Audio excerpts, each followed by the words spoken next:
Big LEZ'S League, an all rugby league experience. Hello, welcome back to Big LEZ'S League, an all rugby league experience. I'm your host, Big Les. We're going to be ranking every single player position by position, getting our top 5 for each position. It's going to be a real fun series to do. We're going to do it over a few parts for each position. Not going to do them all in one go and let you sit here for an hour podcast. Rather just split it up into a few 15-minute or so bits. Going into each position. The only one that's not going to be split up is the halves. We're going to go do 5/8s and halfbacks in the same episode. This episode, though, it is going to be fullbacks. Literally just go in order of a 17. So fullbacks, wingers, centers, halves, forwards, etc., etc. So make sure you stay tuned for that. And the only way that you're going to get notified of all of that great content is if you subscribe and hit the notification bell on YouTube. So make sure you do that. Make sure you also subscribe to our Spotify and Apple podcasts for all of this great content as well. But let's get straight into it. Our top 5 fullbacks for 2025. I'll tell you what. There were some real headaches when picking these positions, some real headaches. Obviously, the fullback debate is really, really tough to pick. You've got so many talented fullbacks in the competition at the moment. Not only that, just positional-wise, anything I say is going to get some pushback for sure. Anything I say is 100% going to get some pushback. So I was a little bit careful and I really took a long time to think about it, but no time for rambling on. Let's get straight into it. Our fullbacks, our top 5 fullbacks for 2025. Let's get straight into it. Now at number 5, I have got Reece Walsh. I've got Reece Walsh at number 5. I think that he is in for a huge season under Madge Maguire. Obviously, there were some concerns around his fitness coming into the preseason, but he is looking quite good now, I'm hearing. I'm hearing that he's flying at preseason now. After those camps, after a rigorous preseason, he is really flying. So I think Reece Walsh is going to have a massive season. As I said, under Madge Maguire, I think it is going to be a hard start for the Broncos, obviously without both of their halves. But as the season progresses and he gets used to his new halves pairing, and obviously Ezra Mam comes back into the side after round 10, the later rounds, that's where you're really going to see Reece Walsh peak, particularly around the origin period. I think Reece Walsh is going to go absolutely AWOL. And I think he knows as well that fullback spot for Queensland is up for grabs. And more importantly, obviously fighting for Dylan Edwards too, for the fullback spot for Australia too. So, I think Reece Walsh is in for a massive year. I think that we are going to see the best of Reece Walsh in 2025. Number 4, James Tedesco for me. People are saying that he's slowing down, that he's not that good anymore, James Tedesco. I think it's bollocks. I mean, you saw him play for the full season in 2024 and he nearly won the Dally M. So he's still got plenty of great footy ahead of him. He's nearly won the Dally M for the past few years, other than the years he's actually won it. He's been super, super dominant over the past few years. Some would argue that he is the best fullback of all time. Him and Billy Slater are certainly neck and neck. But James Tedesco, certainly don't think he's slowing down in what could be his second last year in the game. I'm really excited to see the output of James Tedesco, another full season with the Roosters as well in a year that is going to be tough for the Roosters. I think James Tedesco is really going to stand up, particularly, watching him in that 2021 season, I think it was, where they had a really, the injuries really hurt their team and they were still able to get into finals. Might have even been 2022. I think that we see the similar sort of Tedesco run there where he really stands up for his side. I'm really looking forward to James Tedesco, but in the same breath, not overdoing it as well. I think it's going to be the really important thing for James Tedesco, and I think he's found that balance now too, which is really good for his game and for the Roosters as well, particularly when Sam Walker walks back into that side. Just letting Sam Walker take the reins at 7.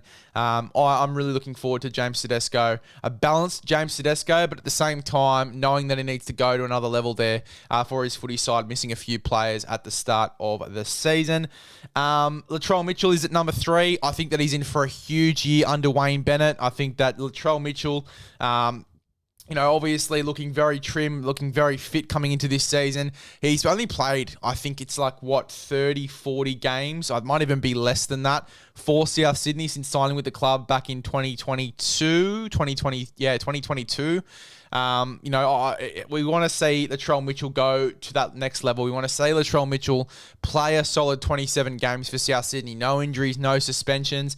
I want to see a fully fit and firing Latrell Mitchell focused on a premiership.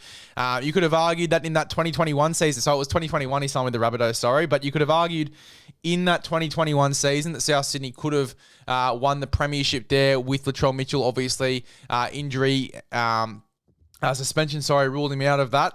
But Latrell Mitchell, I think that if he has a really nice preseason, which it looks like he's trim, he's ready to go. If he comes into this year focused, he's in for a massive year. And Latrell Mitchell at his best is the best player in the competition, and he has the potential to be that. So I'm thinking we're getting a little bit of a sneak peek into these areas as well from Latrell Mitchell, and I'm super excited for it. Tom Trbojevic, he's at number 2 for me. I think for Manly, Manly's a side that I look at as a premiership threat. I think that they are a really exciting outfit going into this year. Obviously, Luke Brooks in his second year there, playing some really good football. You've obviously got DCE aging like fine wine over there as well. That spine, a second year playing all together. I'm really looking forward to it. DCE's days we know are numbered as well. 36 years of old, I think, this year, DCE. So he's only got a little bit of time left in the competition.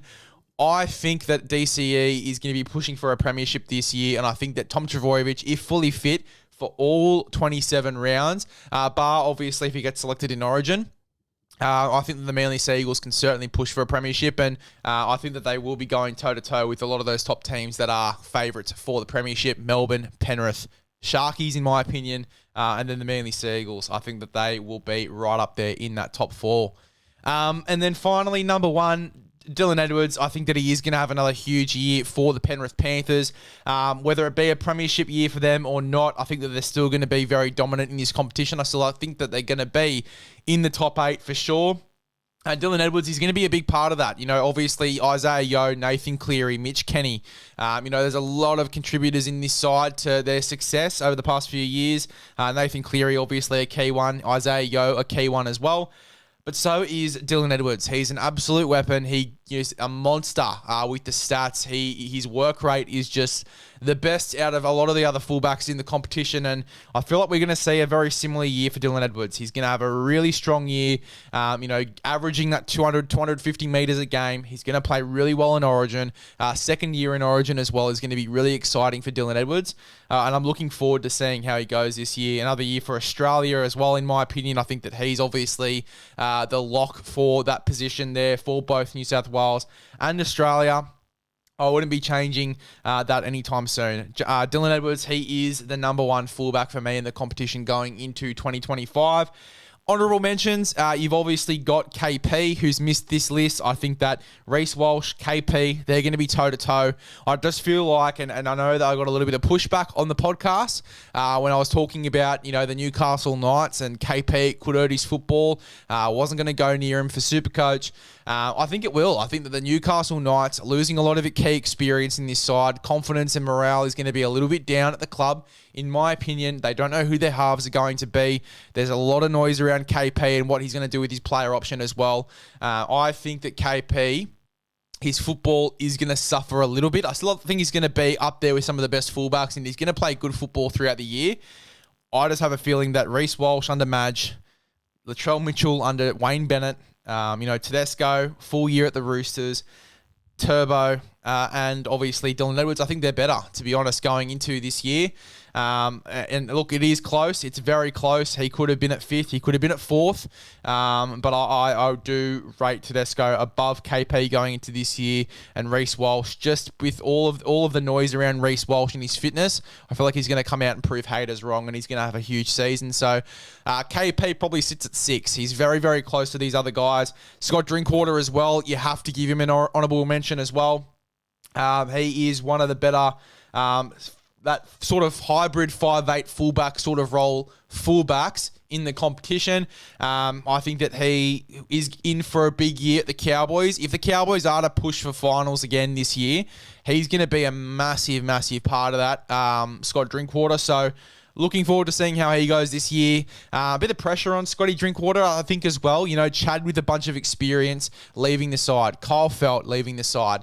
Valentine Holmes leaving the side. A ton of experience has left that pack, or left that side, I should say. He is going to be one of those leaders in that side, those vets in the side that he's going to have to stand up there in that fullback jersey. He takes the goal kicking as well, you'd think. Scotty Drinkwater's in for a massive year, and there's a bit of pressure on a Scott Drinkwater as well. And I guess another guy that you could sort of throw into this category of honourable mentions here is Hamiso Tabuai-Fidow at the Dolphins. I think that, you know, even though if Trey Fuller was at the club, and available to play, I should say, he's at the club, but available to play, you'd think that he'd be the fullback and you'd move Hammer into the centres. I think that obviously having Hammer there at fullback with Trey Fuller having done his ACL, you know, I think that Hammer's still one of the better fullbacks in the competition. He's one of the better fullbacks in the competition. He could be one of the better centres in the competition. I'm really excited to see Hammer this year in the Dolphins and see how they go. And obviously, you know, he's going to be playing Origin. He's going to probably be playing for Australia or Samoa, whatever he picks there as well. Really looking forward to seeing how Hammer goes too. So KP, Drinkwater, Hammer, those are my honourable mentions. But my top 5 is Reece Walsh at 5, Tedesco at 4, Latrell Mitchell at 3, Tom Trbojevic at 2, and Dylan Edwards at 1. Let me know what you'd change out of this list. Am I going insane in the membrane here with this list? Am I totally wrong? Let me know about it in the comment section below. Or if I'm totally right, let me know about that as well. Make sure you subscribe to the YouTube and become a part of the Big LEZ'S League community, and make sure you flick that notification bell as well to get notified about all of our other rugby league content. There are plenty of interviews coming your way along with the season previews. The first part coming with a absolute bang.